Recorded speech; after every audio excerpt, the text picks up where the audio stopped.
Alright, so we're back with part 2 of our set review of Ravnica Allegiances. This time we're going to focus on the blue cards. So, we start with the Rester's Admonition. It's a bounce spell at instant speed for 3 mana. That's a little bit overcosted, but if you cast it as a... Actually, it's not even as a sorcery, it's during your main phase. Usually that's going to mean as a sorcery, but I guess, if your opponent casts... For this card, it's hard to imagine, but you cast some kind of a pump spell on your own creature, and they cast it in your main phase for some reason. They cast a removal spell in response.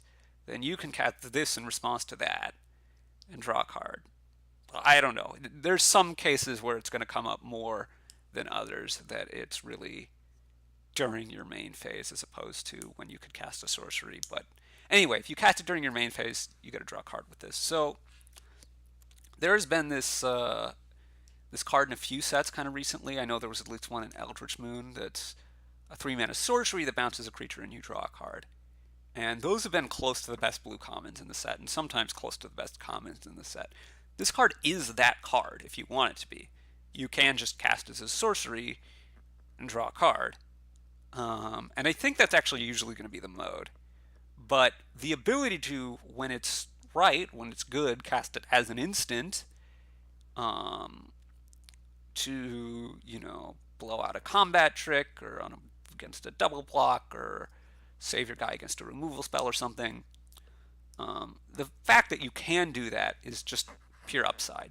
So I think this card is very good and it's going to be one of the best blue commons. Probably, well, quite possibly anyway, the best blue common. Take it early, take it often. Probably not constructed playable. Those other cards, I think Crashing Tide was the name. Those other cards really didn't really ever see play in constructed, but I don't think it's that far off. Like Repulse would probably be constructed playable, but this is worse than Repulse, so yeah, I'm not really thinking it's going to be playable and constructed, but it wouldn't stun me the most.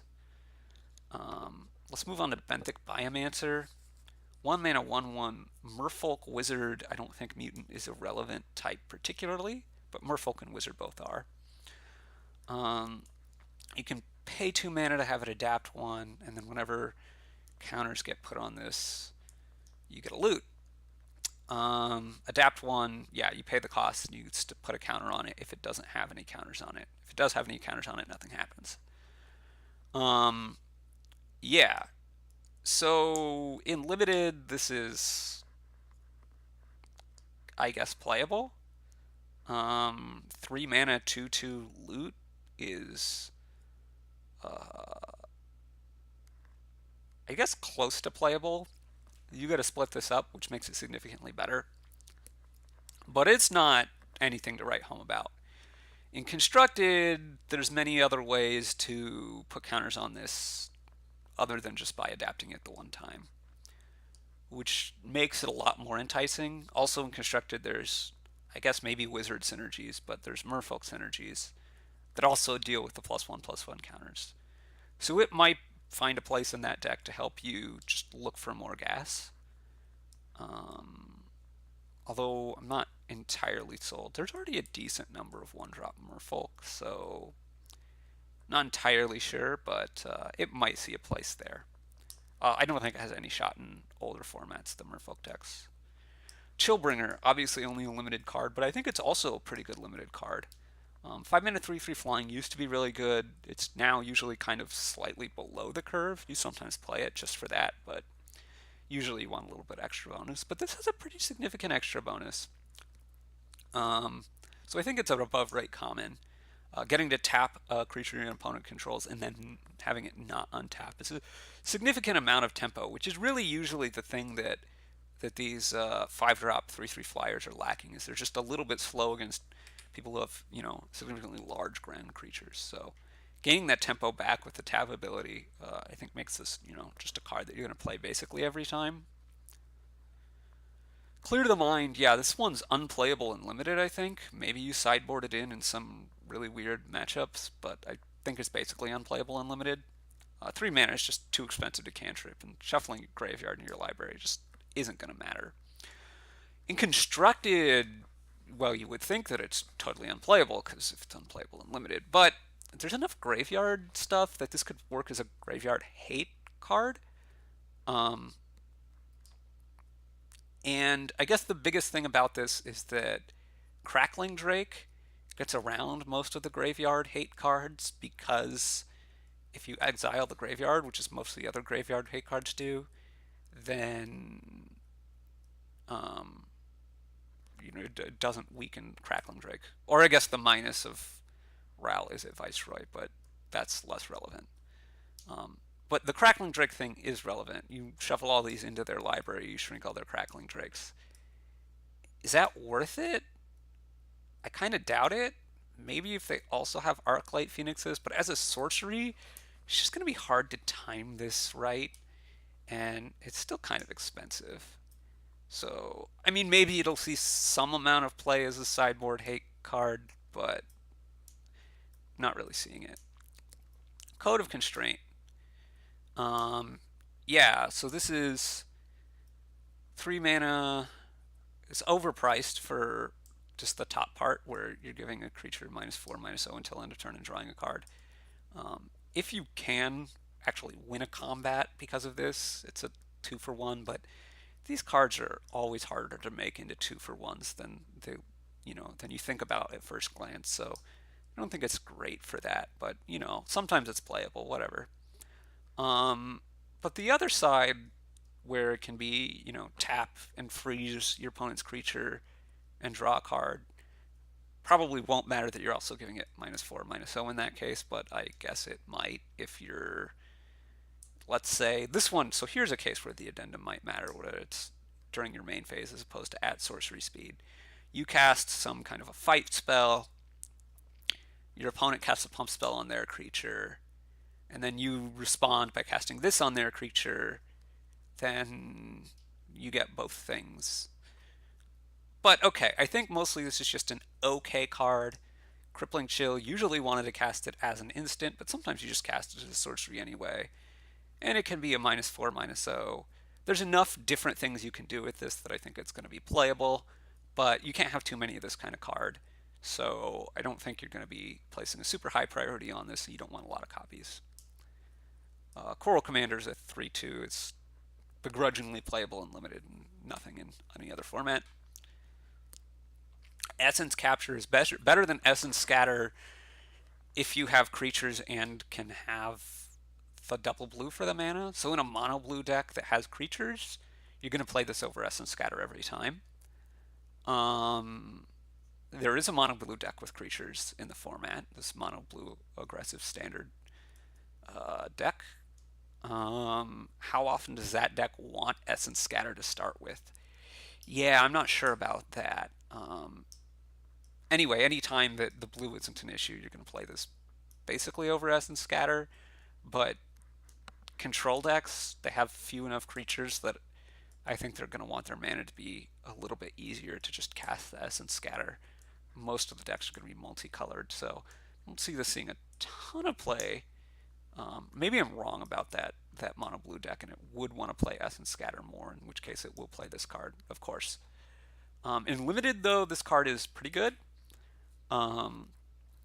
Counter spells are usually a little bit iffy, but countering a creature for 2 mana is, well, your opponent's almost always going to be playing creatures. So the double blue is more of a thing in limited, but usually the creatures you want to be countering are later in the game anyway. So I think being able to play, say, a 3-drop and then hold this up on turn 5 or 6 or something makes this pretty reasonable, because you also, if you get the counter out of it and countering a spell, creature spell, it's pretty good for you. Eyes Everywhere is weird. Scrying 1 at the beginning of your upkeep. We've seen this effect a few times. People seem to value it more than I do. I think it's just not that good of an effect. But I'm much more interested in the second effect, 6 mana to exchange control of it with any non-land permanent. So you got to steal their thing, which they're definitely going to be able to see coming, of course. Um, yeah. In limited, just the effect of being able to steal their thing, even though you give them the scry thing, is potentially going to be worth it if the format is slow enough. The format has to be kind of slow because you got to set this up. In constructed, well, I do want to say, um, there is something you can do with this if you have 1,000,000 mana. If you have 12 mana, you can activate this, hold priority, and no, you can't because you can only do it anytime you could cast a sorcery. So you can't do the whole double activation thing that was a trick that sometimes you did in Mirrodin with a similar card. So yeah, I don't really see this happening in constructed, but I mean, weirder things have happened, I guess. I also don't think it's that great in limited, but if the matchup's really slow and you got to deal with their bomb, there's worse ways to do it, I guess. Fairy Duelist. 2 mana, 1/2 flying flash, not good enough. When it enters the battlefield, target creature an opponent controls gets -2/-0 until end of turn. So if you can win a combat with this, then it's quite good. So if your opponent has a 3/1 that they're attacking with or something, you flash this in, you eat their now 1/1, and you have a 1/2 flyer left over. That's pretty good. I don't think there's that many 3/1s. There's a few 3/1s. There's the white cat that we saw earlier, and there's a white black hybrid common vampire.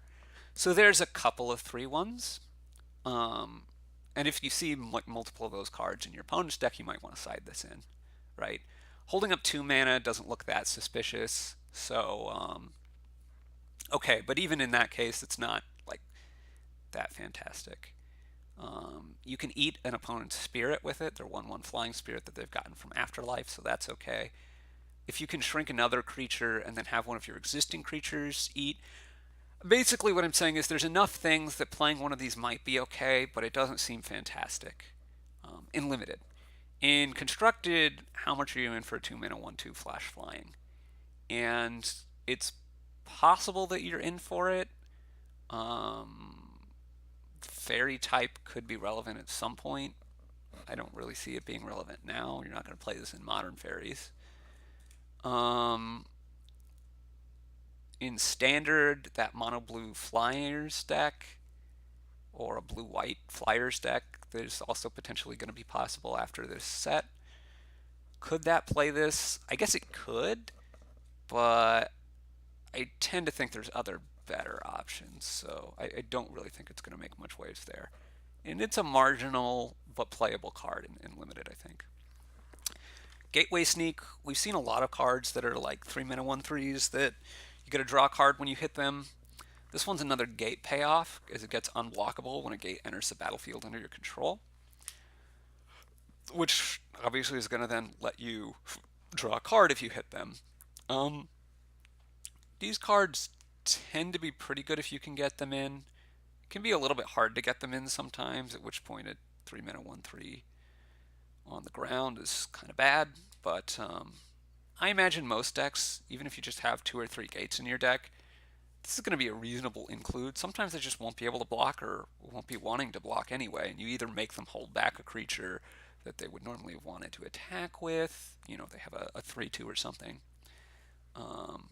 or you get to draw a card. So, yeah, this card is reasonably good, but not great. I tend not to be a huge fan of this card because you do have to jump through some hoops to make it work, and there's not that much in this set that helps make this evasive. It's mostly just the gates. Humongulous, pretty bad. 5 mana is just so expensive for 2/5, and the hexproof isn't really helping you out. Like last set we had Wishcoin Crab, right?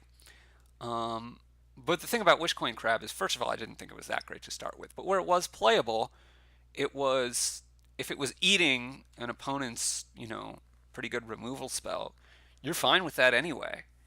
Obviously, you'd rather have it have hexproof than not, but the extra mana is it's just not going to be worth it. Like, it's not that great of a card. They're not going to be using their premium removal on it very much. It doesn't die to smaller removal anyway. So, just 5 mana for a 2/5. You just have to be doing something better on 5 mana, I think.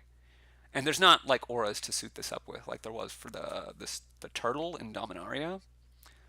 There's not really auras to suit this up with, and it's not really big enough that you can just say, "Here's my thing that's going to hold the ground," and you can't remove it. Like 2/5 isn't big enough for that. Um, I don't think. So I think this is, well, maybe not entirely unplayable, pretty close, and a lot worse than the mediocre Wishcoin Crab was last set. Mass Manipulation is blue, blue, blue, blue, XX for a sorcery that says gain control of X target creatures and or planeswalkers, which is, yeah, that's a lot of blue mana and a lot of mana, but a very powerful effect. So in limited, the tough thing is going to be able to get quad blue, right? Um, you need to be very heavily blue based. You really can't be 3 colors. If you are heavily blue, then casting this is great. Even with just X equals 1, 6 mana mind control has typically been pretty good. The last time we had it was Dominaria, where Imbolus's Clutches was slightly better than this, probably. Although being a sorcery rather than an enchantment is also some amount of upside. Um, yeah. So that's already really good if at 6 mana. At 8 mana, once you're stealing 2 things, so at 6 mana it's a 2 for 1. At 8 mana it's a 4 for 1. They lose 2 things, you gain 2 things, you play cost 1 card. Now 8 mana is a lot of mana, but obviously you can just fire it off for 6 if you need to. So the real question is just going to be how hard it is to get quad blue. But this card is so good that I'm going to try to skew my deck towards blue to be able to play it. In constructed, yeah, it's a little bit trickier. Some decks don't play creatures and are going to be able to defend their planeswalkers and or are only going to have 1 planeswalker. So this can be okay. Obviously, if you can ramp up and cast this for 2 or 3 and get it to resolve, then it's also quite good and constructed, but I'm not sure how realistic that's going to be, particularly given the constructed formats we're going to see. If the format shakes out that that's going to be something that you can do, then this card will be very good and constructed. You can make the mana work. But it's very possible that the format's too fast or too hostile to playing super expensive sorceries in some other way.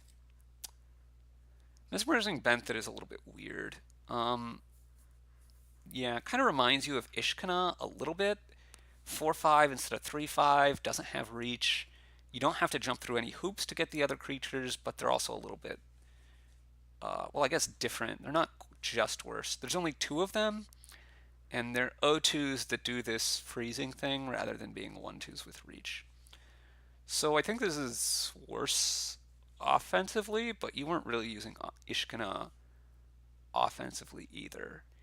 It's also significantly worse against flyers, which is the big concern that I would have. But I actually also think this card could be quite good, even in constructed.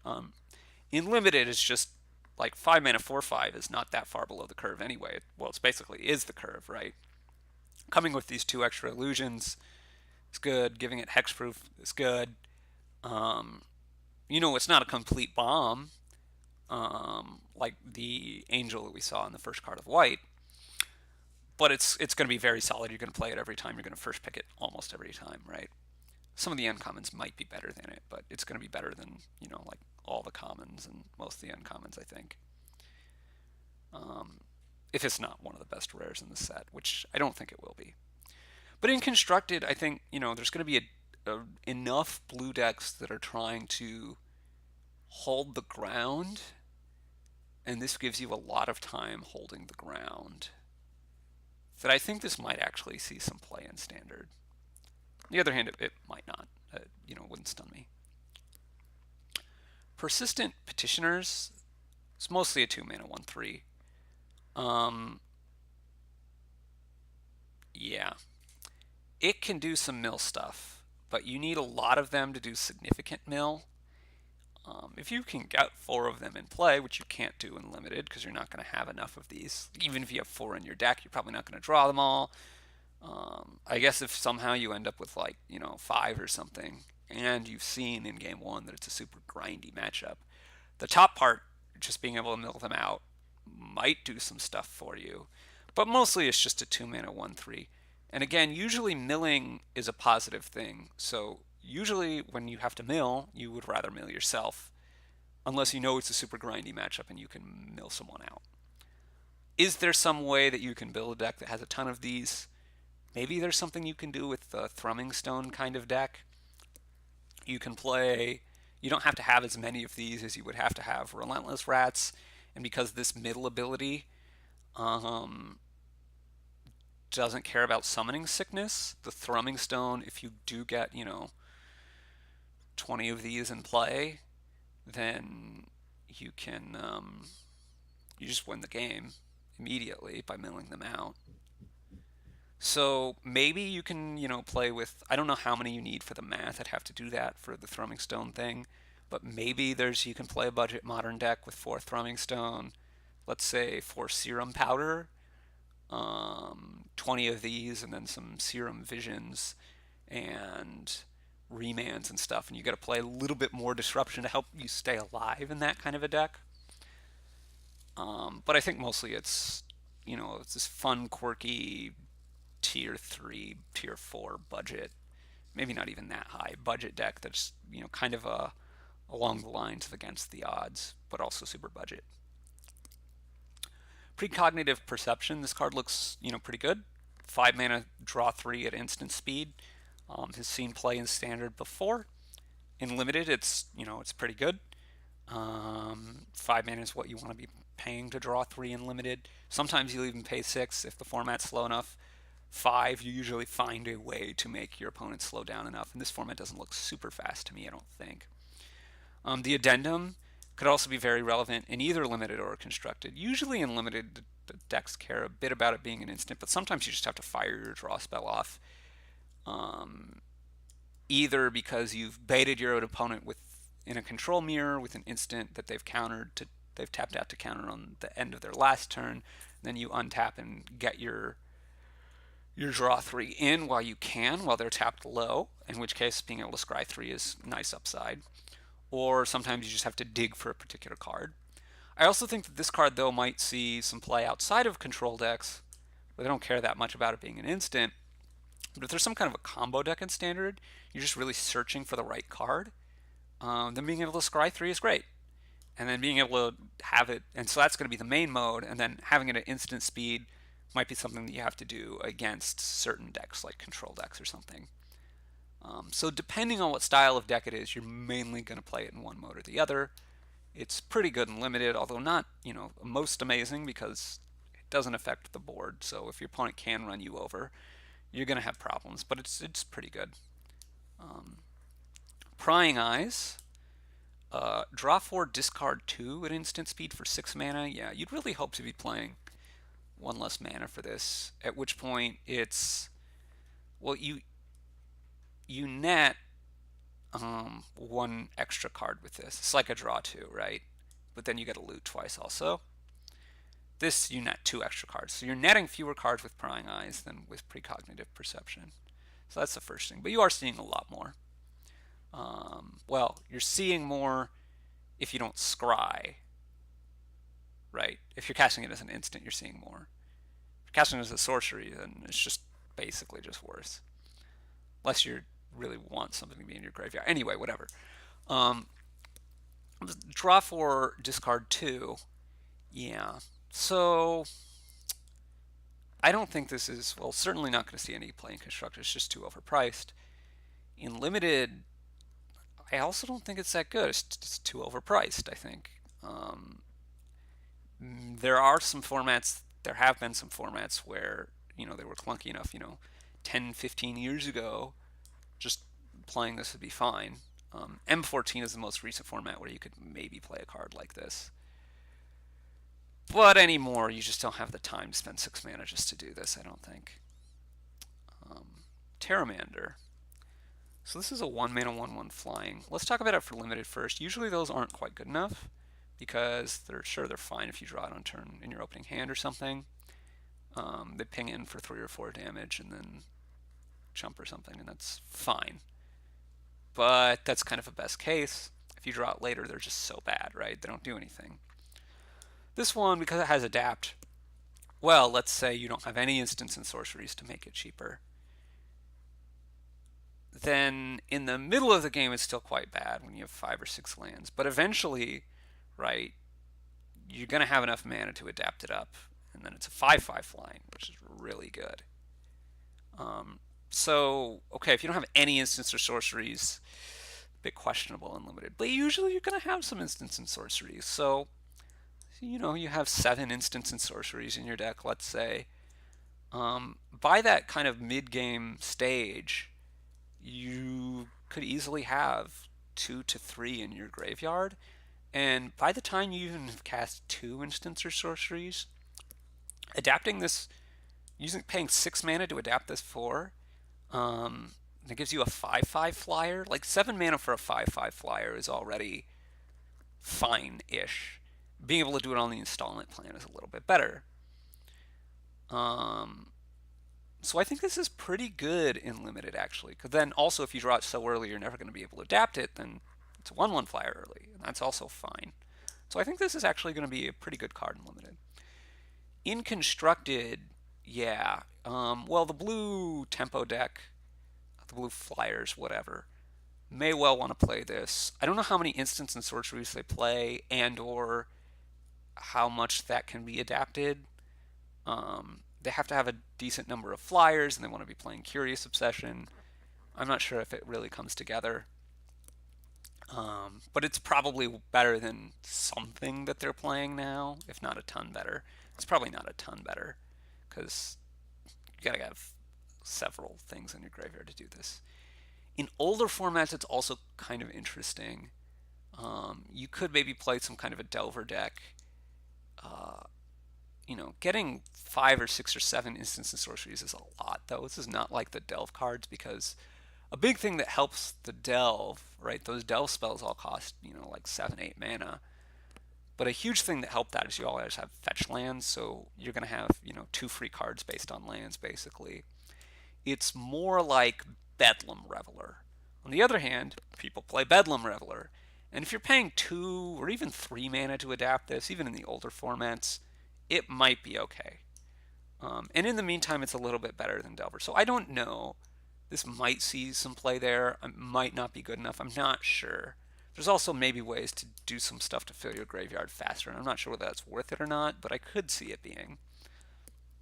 It also pitches to Force of Will, so, there's always that. Quench. Yeah, I don't think this is going to be very good in limited, because, well, if the format's really fast, then it counters their spell for 2 mana, but that's pretty good, if not that great. And then there's going to be just so many cases where this can't do anything because they have enough mana.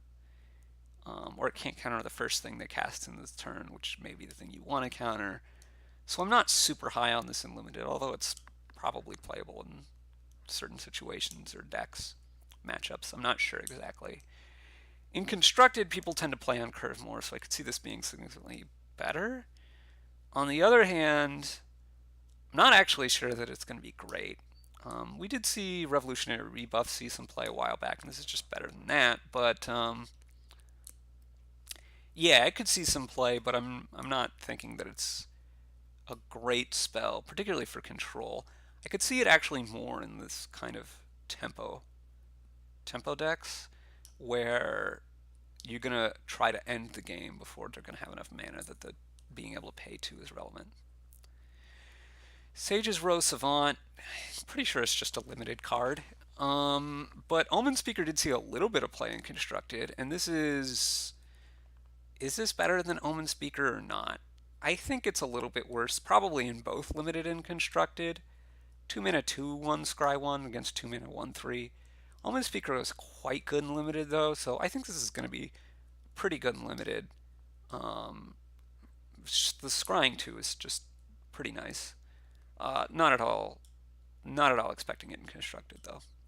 Senate Courier, yeah, 3 mana 1/4 flying is just, again, it's pretty solid. We've seen it a few times before. It tends to be solid. This white activated ability, while I'm sure it will come up towards the end of some games, I don't think it's a significant part of the value of the card. I think you could easily play this card in decks that aren't Azorius, which for this set is mostly going to mean Simic. Um, it's not an amazing card, but it's usually going to be played, I think, in your blue decks. Shimmer Possibility, I think, is playable but easily cuttable and limited. These kinds of air cards just tend to end up not making the cut because there's too many other more solid things you want to do rather than spending your mana on this. If you have a couple of really big bombs, this gets a little bit better, but I see more play for this in Constructed. This is basically Sorcery Speed Impulse, which is worse than Impulse for sure. But there could easily be some decks where the selection is really important. It's also a random order instead of a particular order compared to Impulse, which probably won't usually matter, but I guess it could. Yeah, so being sorcery makes it worse for control decks mostly. But if you're a bit more proactive, then I don't know, chart a course. If you're not rating the chart a course, then this is probably a little bit better, although they're, I guess, a little bit similar. If you are rating the chart a course, this is a little bit worse maybe. Combo decks might play both though, if you're really just trying to hunt for some combination of cards. So I think I don't know. This is again a few times I've talked about combo decks. I don't really know what combo decks might come up in standard, but there are some pieces here. If you can find a combination, you should keep these in mind. Let's move on to Skatewing Spy. Obviously a limited only card. I don't think it's even that good in limited.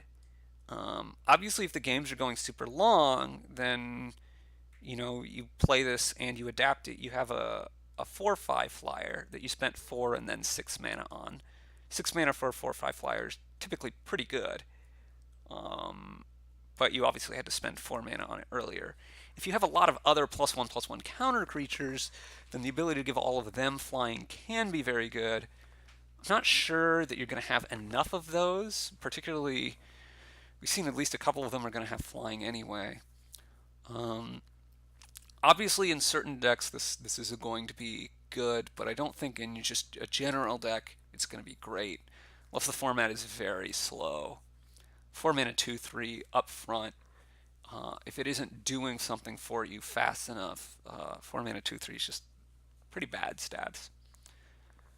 Skitter Eel, on the other hand, while also obviously only a limited card, looks to me to be a pretty good limited card. 4 mana for a 3/3 is slightly below rate. But for blue, that's about as good as you get. And then only 3 mana to adapt to and make it into a 5/5. Threat of activation, those counters effectively have haste. Like it's quite a good ability to have. So I also think this is going to be a pretty good card in the limited format. And actually, blue is looking to be a pretty good color based on some of the stuff we've seen so far.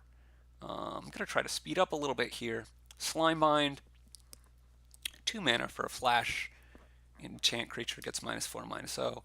Mostly going to be something in the Flyers deck. You can sometimes use it as a trick, but mostly it's similar to that white 1 mana enchantment we saw earlier. Probably quite playable in limited, but yeah, that's about it. Sphinx of Foresight is very interesting. So in limited, it's obviously a bomb. 4 mana 4/4 flying is already a bomb. Scrying 1 at the end, it's already good. Revealing it from your opening hand is just gravy, I guess.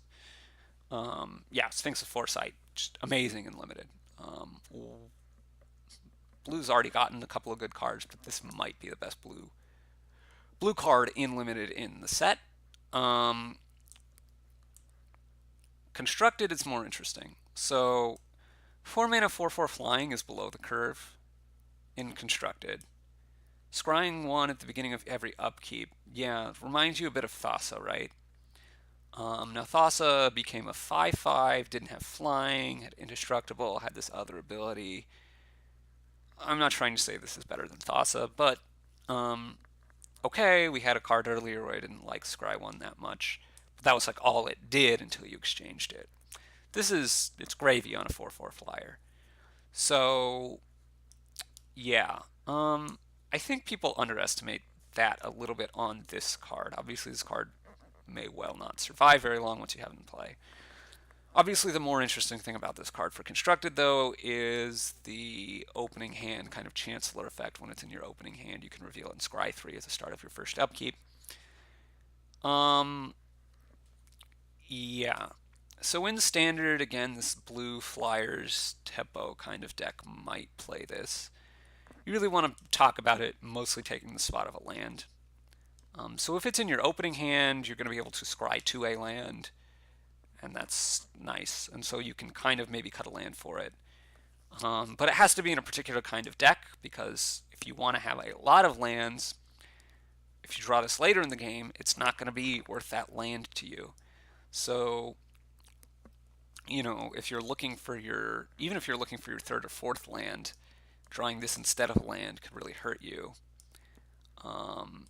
But if you're pretty low to the ground anyway, but need to make sure you hit, your first 2 or 3 land drops, then playing 1 or 2 of these and 22 lands instead of 24 or something, maybe you can get away with that. And the 4/4 body is, better than if it's going to be better than a land when you draw it because you're trying to not flood out, then okay.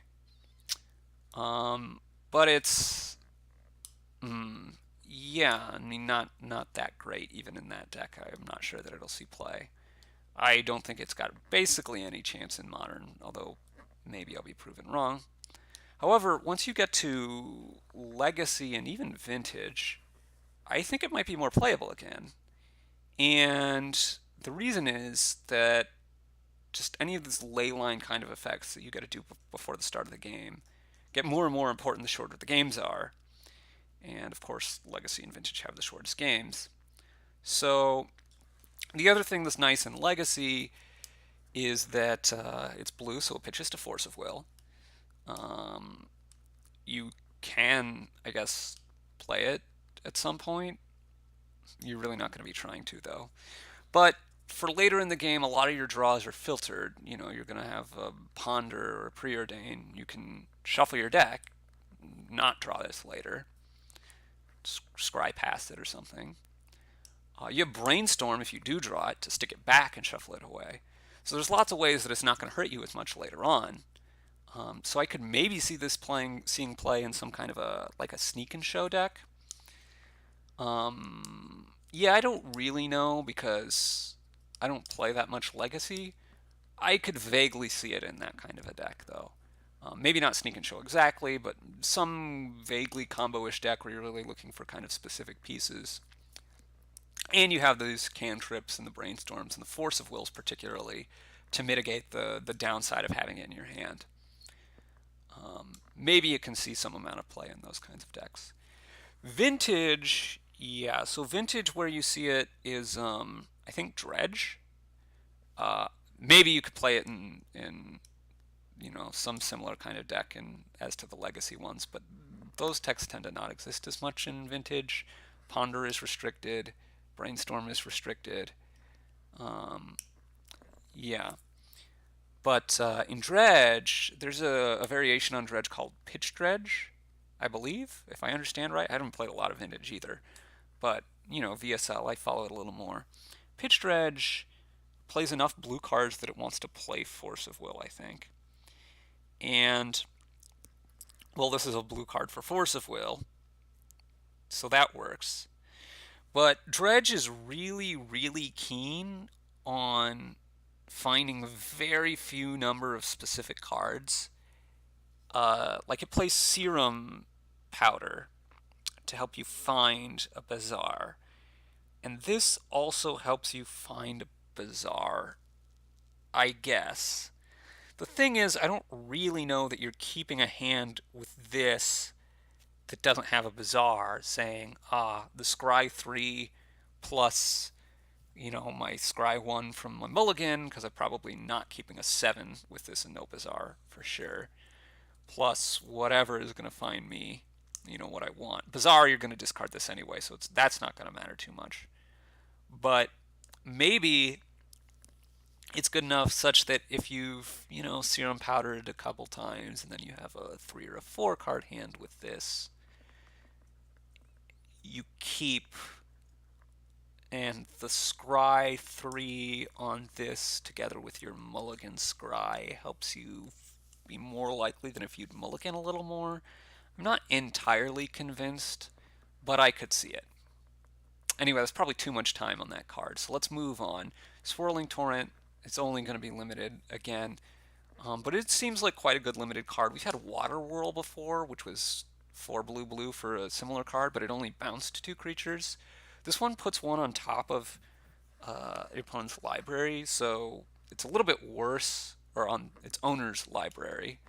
It's a little bit worse if you're saving 2 of your own creatures, but that's almost never what you're doing with Water Whirl. It's so tempo negative. What you're usually doing is bouncing your opponent's creatures. This is a huge tempo positive card in that respect, and it's not even card disadvantageous. So I expect this to be quite a good limited card, and obviously nothing in constructed. Thought Collapse is a cancel variant. Milling them is usually worse than not milling them, so I actually think it's a little worse than cancel. Unplayable in standard. If you have a mill deck, then sure, you're going to play this as your counterspell over cancel, but are you really going to be playing cancel in a mill deck anyway? I kind of doubt it. In limited, yeah, I don't really want this either. Again, I don't really think there's a mill deck here, but somehow if you get it all to come together, I guess you can play this, but I'm not really seeing it. Verity Circle. Yeah, Verity Circle, interesting card. In limited, it seems a bit slow, but it is kind of removal that costs 1,000,000 mana every turn and draws you some cards. So maybe you can play it, but basically you're never going to trigger the first thing. Yeah, I don't really see you playing it. Maybe as a sideboard card in the right matchup. There's not enough reasons that things become tapped other than attacking in limited. In constructed, there's not really that many reasons either. There's some, there's enough mana creatures that maybe it does some work there for you. But obviously they just probably won't use their mana creatures, or if they will, even though they know they're drawing you a card, then they're probably playing something really good. So not sure about that, but there's some combo potential with sleep. There's a few cards that tap your opponent's team or tap enough stuff, mostly sleep, that maybe you can do something, but I don't really believe in it. I don't think this is happening. Wall of Lost Thoughts, yeah, it's another wall for this Walls deck that I don't think will come together, but could, I guess. Again, generally you want to be milling yourself with this. I don't think this is good enough in limited. 2 mana 0/4 wall. Yeah, maybe, but I don't really see it. Windstorm Drake, yeah, so this blue-white flyers deck probably has a lot of flyers. And if this is pumping any other flyers, then it's a pretty good rate. Just by itself, it's not that far below. So I think you're usually going to play this because, particularly in blue-white, less good in Simic actually because there aren't nearly as many flyers that you're going to have. Although there are some Simic flyers, so there's something there. But I could see a blue-white deck that has a ton of flyers, 8, 9 flyers, and this is going to pump 1 or 2 other creatures fairly often, at which point it's a pretty good amount of stats. But if you only have a few other flyers, then it's only okay, because 5 mana for a 3/3 flyer isn't great. So that'll do it for blue, and soon enough we'll have black coming up for you.